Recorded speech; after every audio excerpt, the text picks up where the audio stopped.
Hey guys, welcome to the help screen, and this is how to change sensitivity in Roblox Mobile.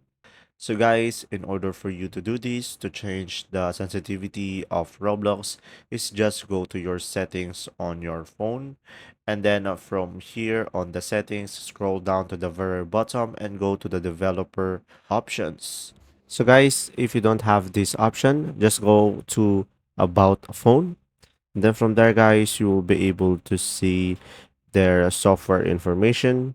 And then from there, guys, just tap 7 times the build number. And once you are inside the developer options, guys, is scroll down and try to find the width.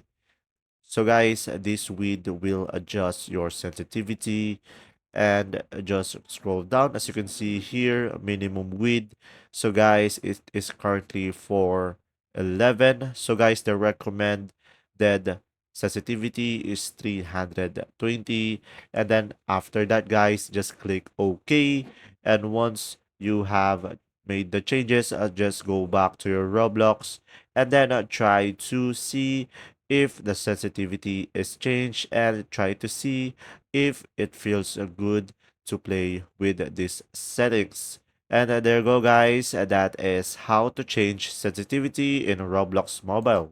If this video was helpful, please like and subscribe. And thanks for watching, guys. See ya.